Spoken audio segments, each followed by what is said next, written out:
Everyone. All All right, right. Tony, I'm going to pass it off to you. Okay, very good. Yes, very much so echo what everyone said about Bill and Fred's excellent adventures over the last couple of days. We've we've really appreciated that. We get to hear you at different times, but it's been nice to really think about some of this a little bit more in a conservation cover crop and no-till and just all that. But all of it fits together so well. And really appreciate your time and assistance with us. So we want to do here, kind of finish us up today. Real quick, touch on a couple of things from yesterday. And, we talked about this a little bit about having the need to read the season, that the game plan must be adaptive. We still got to make sure that that cover crop is actively growing.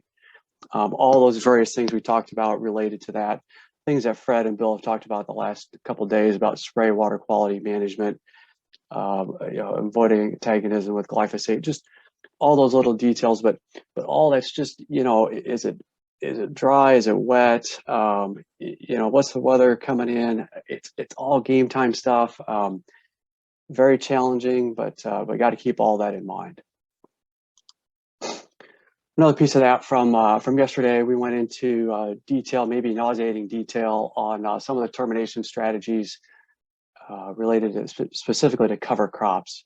We talked, a little bit late this year, but for the person that decided to use temperature, winter kill, and then the various mechanical forms. I know I threw grazing in here. It's not a mechanical cow or anything that's going out there, but there's other ways of mechanically terminating the cover crop, and then we'll most likely be using, the chemicals, the herbicides, again with related to weed control and with the cover crops. And we start thinking about this. It's all really it's the full cropping system. A lot of times I'm defaulting to a high residue planting system, no-till, but there's a lot more acres out there that has tillage on them. But weed management is still very important. Some of those acres, 10% ish or so are using cover crops. Still want to make sure that we're getting those terminated when we need to. As was talked about yesterday, as we include more residual herbicides, inclusions of those related to that season-long weed control, especially on those herbicide-resistant weeds. That's going to create additional challenges as far as trying to get those included. Another piece of that is just kind of thinking about those residuals that are planning to be used. Do we have the same weeds in all the fields? Do we have to use those herbicides on some fields or all the fields, especially if we're trying to include cover crops in there? So just trying to keep that in mind. Also, the biological activity and how that might impact the residuals and how they break down in that. It'll be different by soil types, different by fields in that too. So kind of keeping all of that in mind. And then if we're including cover crops, trying to keep those residuals in mind when we're planning a cover crop for this fall and which cover crops we might go to. I'll go in a little bit more detail on that. But one of those is, if we have that residual, should a cover crop mix be attempted?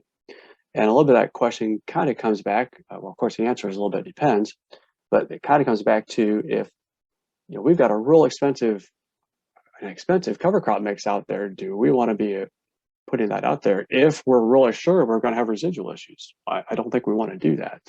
At the same time, putting out a variety of species can help to ensure that something survives. But I would still say that if you're really sure you've got a residual issue, then you probably don't want to do this. A little bit of hesitancy getting into anything related to herbicides residuals, especially with Bill on. So this will be the Tony dumbed down version of that. I'm sure Bill will jump in if I'm really butcher anything too badly. Particularly from the 2022 weed guide. Some great references in there related to this for both corn and soybeans. Goes into details on the different herbicides that are most injurious related to fall establishment of cover crops. There's more details in there. It goes into additional details on which cover crops they're most problematic for, which products cause problems, which rates might cause a problem.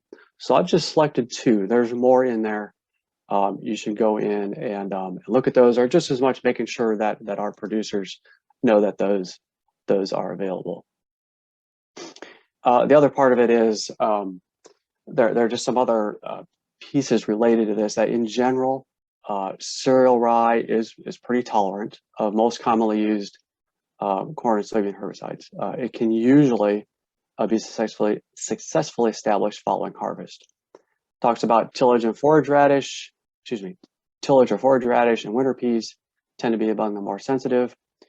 If needed, you could possibly do a bioassay and pull soils from those different fields and put the different cover crops in them and see how they respond to that. And there are more details how to do that in the weed guide. There's also additional resources related to this. Some good information from Penn State, University of Wisconsin, University of Missouri. We'll provide links with these also in the information that we send out, realizing that you can't click on these links on your screen as you're looking at them now. Related to that one from the University of Missouri, this is the influence of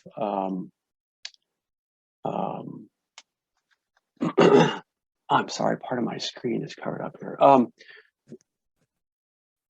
Do you got this one, Tony?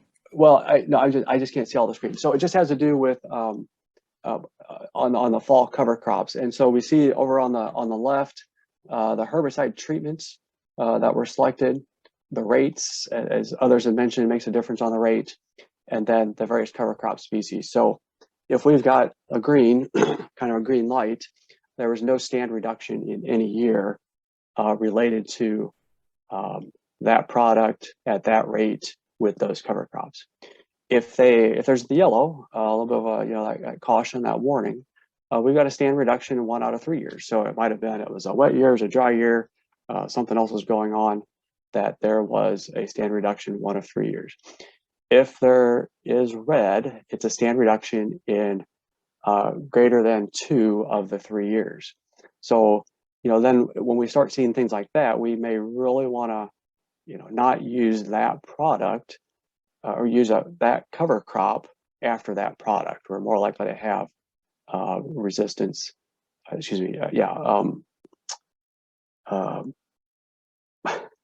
lost for words.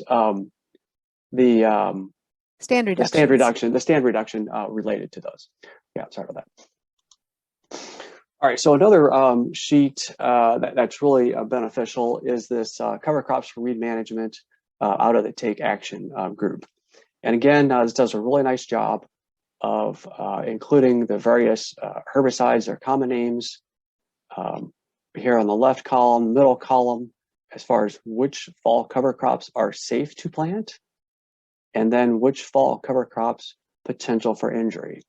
And realizing there's lots of different factors that can impact these. But, just even on this little bit here, able to see 2,4-D, atrazine, glyphosate, and that. And some of these, we definitely would not think there would be a problem with, and there's not, such as glyphosate for plant black. But there's challenges with some of the others. So again, a great resource for you to look at a little closer, especially when we get these calls from the farmers, hey, I seeded cover crop last fall, I seeded these species, here's my tag, I know what I did, and I got 2 out of the 4 to come up and respond really nicely. And it's like, oh, I don't know what's going on. What was there carryover issues from last year? Might be able to help them figure a little bit of this out related to that. And again, of course, selecting herbicides for now, what they might be planting this fall as well.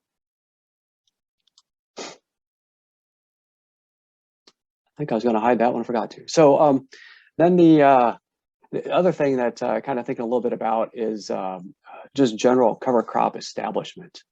Some of the factors you can control. We've touched on that herbicide residual effect a little bit already. Thinking about what we're doing with seed to soil contact, really important. Seed quality Sometimes we've overlooked or dismissed that. We're still trying to get cheap seed. Fertility, something we don't talk about very much. We fertilize our crop. At what point do we need to consider fertilizing a cover crop? Don't talk about that very much. Be interesting putting some strips out, see if there'd be some benefits from that. Then there's also, if we've got some of the legumes, we've got the required rhizobium included with those. There's some factors you can't control, particularly the insects and seed predation. You know, we've wondered a little bit about some of the aerial applications that we've made in situations if we're getting some other predation out there on those seeds. You know, we always kind of wonder about the carryover effect, but predation might be a factor out there. It's probably a good day when we have enough biology out there that we have some predation of seed out there, cover crop seed. It's an interesting challenge to have. I think we'll take that versus some of the other problems that we have. Also, a variety of different establishment options. You know, it's to the point now that if we can't figure out how to get it out there, it's kind of, I don't know, fault of that person. Part of it is just that commitment to get after it and get it done. The only questions are, how are you going to do it? So you've got all those variety of applications, how to get the seed on over the top, you know, if the crop's still in the field. During harvest, had some farmers really good success mounting the combine, mounting the seeder directly onto the combine. Obviously, drilling or planting after harvest.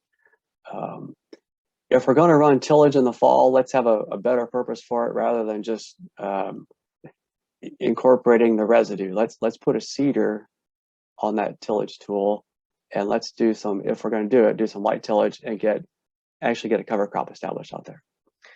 A variety of species, you know, wintering varieties, winter kill varieties, variety not stated. We talked about some of those importances just to keep those in mind. When we might want to try a single species and mixes. I think part of the real challenge is, where is the person at in their journey with cover crops? If they're just beginning on this, we want them to be successful. We want them to be successful the whole time through, but especially when they get started. We want them to come back to this next year and the following year. So we want to make sure they have some successes. We want to try and assist them, help set them up for those successes. Talk a little bit about getting seeded earlier is better. A lot of times we just think that has to do with temperature. That's a big part of it, a big role. At the same time, it's daylight. Earlier we get things seeded, we have more daylight, we have more growth opportunities out there. So I think we can, you know, we just understand that, but it's more than just the temperature. Get this question a little bit about our mixes are more expensive, if they're more expensive than others, and in some cases they're not more expensive, or they can be cheaper, and it depends a little bit on the function, the purpose, what species you're selecting, the time of year you're seeding them. If you're seeding early, you could probably pull back on the rates a little bit. If you're seeding later, you want to probably push your rates up a little bit more. So all these things kind of, you know, come into play, but just because we're selecting a mix does not necessarily mean it is more expensive.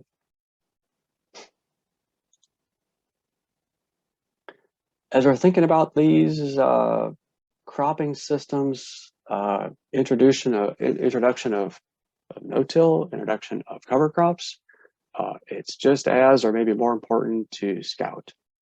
I would say we need to be doing more of it on all the crops, but especially as we include those cover crops, but we're scouting for pests, and we're also scouting for the good guys. We're scouting for those beetles, we're scouting for those spiders, you know, what else is out there in the field. And just because we see a few of the bad guys, it doesn't mean there's not you know, spiders and residue. And I'll tell you, when I'm out in a no-till field, someone's been at no-till cover crops for a long time, I see lots of spiders, I see lots of other things out there. If I'm out in a field that has little to no residue, I'm not seeing any spiders. Well, there's not much out there for them to eat, not much for them to hide in either. So just keep all those pieces in mind. we don't have those predators. Natural enemies out there saves lots of money.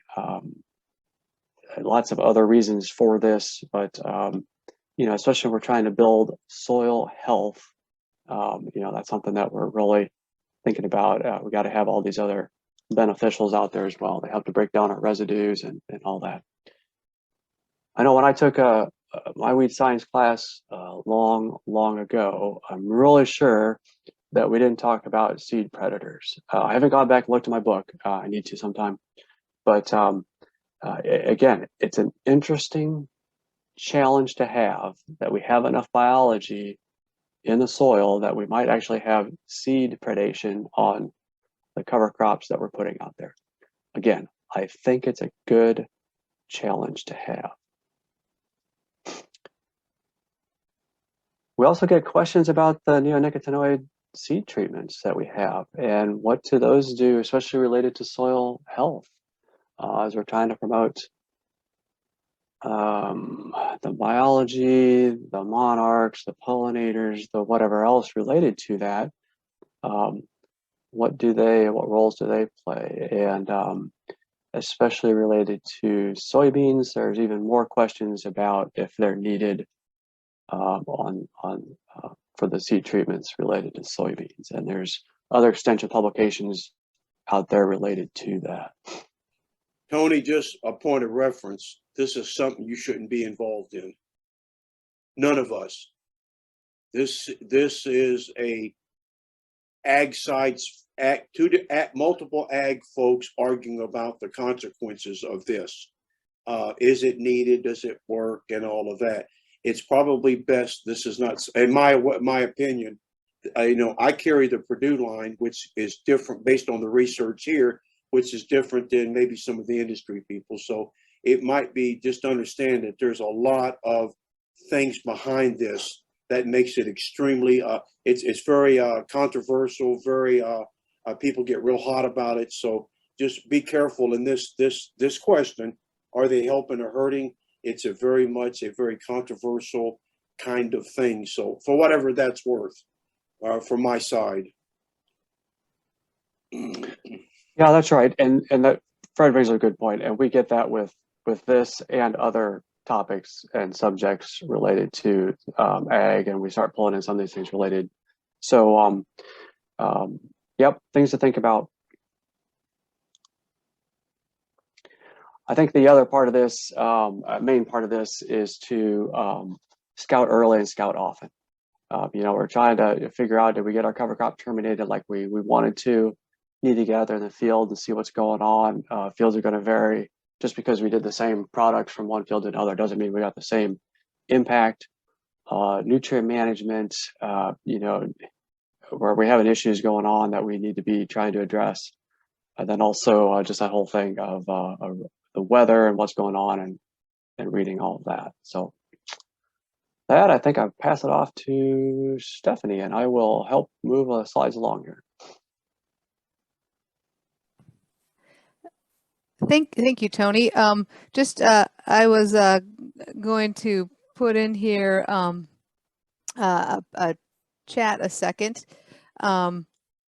Just kind of even hitting a little bit of what Fred hit on, and Purdue Extension does have a wonderful publication about the effectiveness of neonicotinoid seed treatments in soybeans, and so I just posted that in the chat too, because as someone who worked in a field office with farmers all the time, or I go to meetings and present, this is a question that we do get asked, and farmers will tell you where they stand on this. And so I really do pull that publication out a lot. And I think one of the things that they noted in that publication is that it kind of was quoted like this. It said, recent field studies, let's see here, the US EPA extensively reviewed published and unpublished data regarding the yield benefits and concluded that neonicotinoid seed treatments likely provide $0 in benefits to growers. So that's one of the things that I just try to remind people of, because it is an additional cost, and that is not in that publication. But you're right. This is there's so many different. That's specific to soybeans, correct? Yes. Okay, not corn, but soybeans. Make sure we clarify that. So this has been some great discussion that we've had here today. I really appreciate all of this. So in closing, I have a few slides just to kind of give you an update of where we're going to go from here after this training today and yesterday. Tony and I kind of started on this project, a little over a month ago. In fact, it was maybe a month and a half when a couple DCs from the soil health teams around the state reached out and said, we're going to have some problems this spring, Stephanie, or I'm worried I'm going to have a lot of farmers that are going to be tilling their cover crop fields, and we're going to lose a lot of the benefit that we gained over the last couple of years working with them. So we worked with Fred and Bill and CCSI and others around the state to pull together this training as some exposure and awareness training for all of our employees, new and seasoned employees, as a refresher for them. Just again, that information to keep you aware of what's going on and building your knowledge. And then the next thing that we're going to do is we have a draft agronomy tech note that has been circulated around a small group within the technical specialists and some others around the state. So I will be working on some edits based on those reviews and probably circulate it out for a little bit larger review in the very near future. And this should be finalized soon.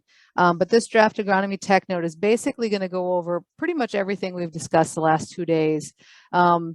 Focusing the glyphosate where it's needed most. That was something that Bill hit on yesterday. What fields need to have glyphosate? If you don't have enough glyphosate for all of your fields or for multiple passes, where are you going to prioritize that application?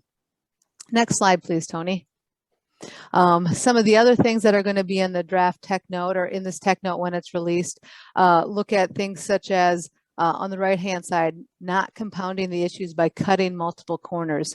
What I really want to hit on there, and we've kind of talked about this, but if we do have farmers that have a cover crop out there, in particular, a grass cover crop that overwinters like our cereal rye, and they're planning to plant corn into this, this is a very specific thing that we want to talk to our farmers about, and that is the fact that our grass cover crops, when we terminate them, they might have a higher carbon to nitrogen ratio, or they will have a higher carbon to nitrogen ratio than a legume cover crop. So when they die, the microbes are going to be working on breaking down that cereal rye residue and using nitrogen in the soil profile to break down that cereal rye residue, leaving your corn crop with less plant available nitrogen for growing in the spring.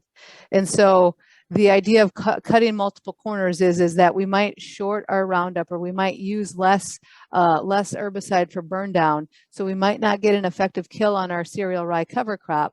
And then in addition to that, we might look at reducing our rates of fertilizers because, again, these costs are so high. So we might be putting on less fertilizer. We might take out the starter. We might put it all on at pre-plant, or we might change that application up. And so we're putting a corn plant in a grass cover crop that isn't effectively terminated, and then we're putting less fertilizer out there for that plant to get started successfully. So this is a recipe for disaster. Again, if we have our farmers out there that are planting corn into overwintering cereal rye cover crops, or they end up having to do that, we need to make sure that that cover crop is fully terminated and that there is starter fertilizer out there for that growing plant, that corn plant, to get started. The reason why this is a big concern is because those two issues together, the reduced herbicide, so ineffective termination, and reduced fertilizer, so not enough to get the plant started right away, will impact yields. And if that happens, we all know that when that happens, the farmer will likely blame the cover crop in this scenario, not the fact that there was less fertilizers out there, or not the fact that the cover crop wasn't effectively killed. So we want to make sure that we can stop this before it happens. So being aware of these types of things so we can talk about them and get people on the right track to have success if they are going to plant corn into that type of a setting in the spring.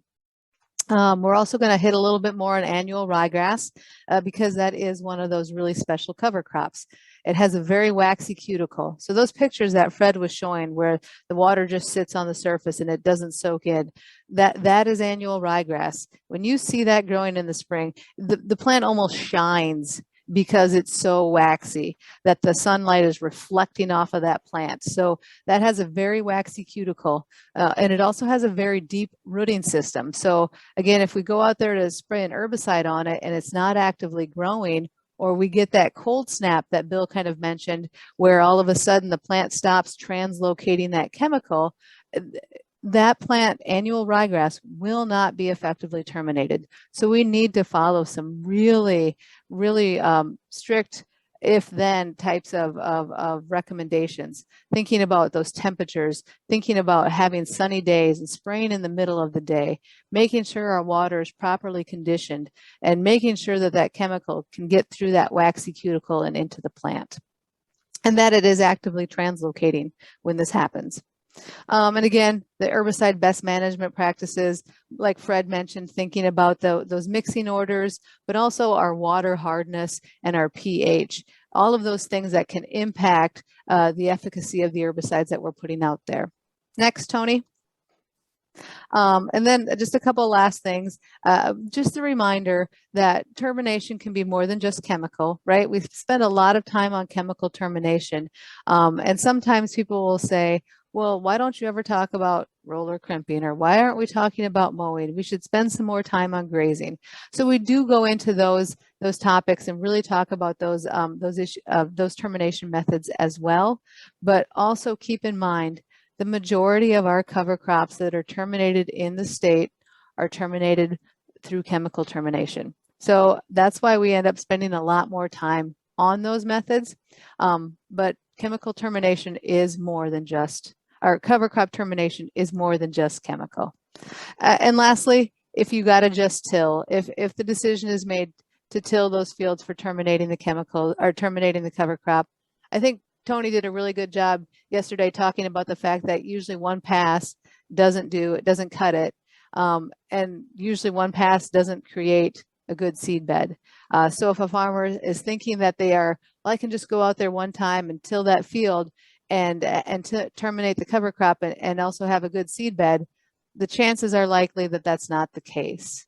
So we'll be working it multiple times. And what are the impacts of having that field being worked multiple times from an erosion standpoint, from the viewpoint of losing soil health or function, and also from some potential contractual obligations that farmer may have with their EQIP or CSP contracts, or their HEL provisions if this is an HEL field.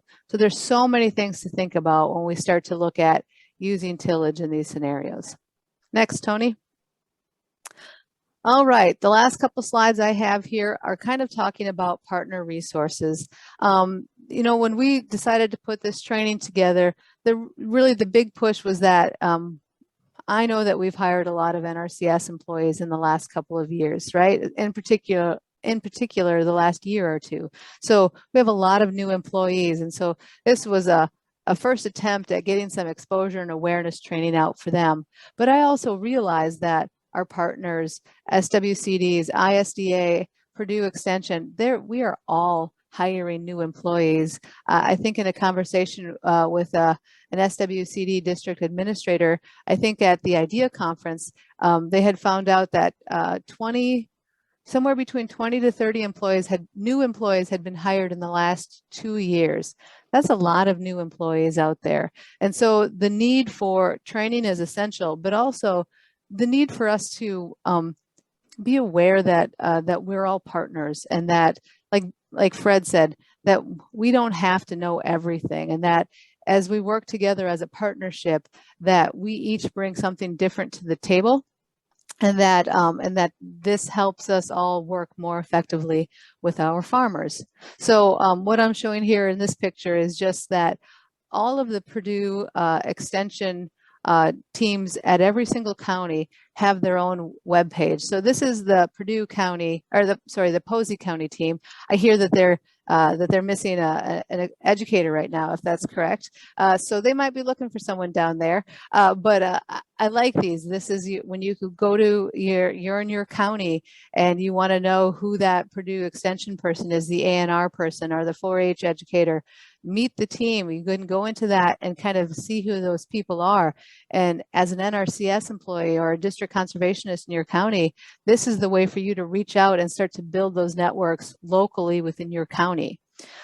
Next slide. Oh, here's another picture too of another one here in Allen County. So again, this opportunity to go in there and meet the team. What I think is really cool about this is that each county has the opportunity to kind of personalize their homepage, the things that they're looking at and showing. So there's some neat pictures, and if they got neat pictures, I'm sure they got neat people there that are providing to our resources and working with the farmers as well. Next slide. And then again, thinking about the Indiana Conservation Partnership, right?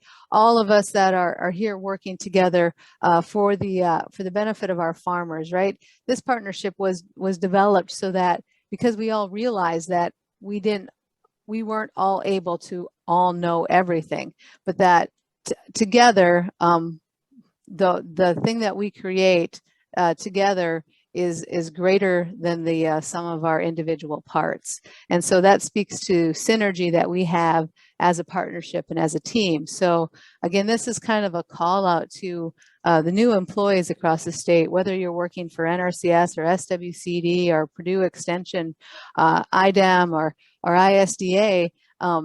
Take the time to get to know your partners in your county. If you're working in a county and you're not the district conservationist, work with your district conservationist to make those contacts, because if that DC's been there a long time, they're probably already working with all of these people. So it's just this just a reminder at the close of this training that, again, we kind of went over a lot of topics over the last couple of days, and I know, and Tony knows, that we don't expect you as an NRCS employee to make an herbicide recommendation, but there's resources out there that you can reach out to, whether it's your local Purdue Extension person, or it's the great articles that Bill has written in the last couple of months, thinking about this current situation that we're dealing with potential herbicide shortages and high prices. Those articles that he wrote, there's a whole list of recommendations that you could provide that to a farmer, and they could look at those and take them to their crop consultant or wherever they need to go to have these discussions. And so again, there's so many resources out there that that together we can really kind of tackle these things and share information with each other and get that out to the farmers in the most effective way possible. And Tony, I think that's the last slide that I have here. So I know I saw a question come into the chat. So maybe we should look at that and see if there's any other questions that we have to address before we close out today. Okay, so Melissa's asking if we have fields that are taken out of cash crop rotation and moved into summer covers to build soil health, what tips do they need or potential issues should they be aware of? That's a good question, Melissa. So if they're thinking about doing this, I think the some of the questions that I would want to ask you or the farmer in the situation is your goal in this situation to solely build soil health? Are you looking at adding livestock to this scenario? Or is this really kind of like want to call this almost like a gap year or a recovery year? So you're intensively working to build soil health in this system. The things that I would really want to think about here is, have you been doing any other things to build soil health in that system before? Tony, contribute if you got any ideas. By that, I mean, is this the first time the farmer is planting cover crops, or are they pretty experienced where they have been using cover crops in their system already? In a corn soybean system, we've been adding some cover crops. Maybe the farmer has diversified a little bit by adding some wheat and tried a diverse cover crop mix after wheat. So again, there's some experience and exposure to doing that. Those would be some of the first things that I would want to kind of ask so I can understand where the farmer was with their understanding and experience. Because once you think about taking a field out of production and putting it into summer covers, you really want to think about building a really high quality mix, because ultimately what this person's goal is to make their own nitrogen, right? Make some of their own nutrients by using summer covers to pull things out of the soil, make them a little bit more plant available, pull them into our plant biomass, and then have that start to be available for the crop that we're using next year. So again, the things that I'd be really concerned about is thinking about the mix that you're putting out there. Is it going to be able to provide season-long cover and then also provide some of those benefits that you're looking to get into the next season? Have they thought about when that summer mix dies? Because usually we look at a summer mix, and this our summer annuals. Most of them are going to terminate with frost or pretty early on with frost.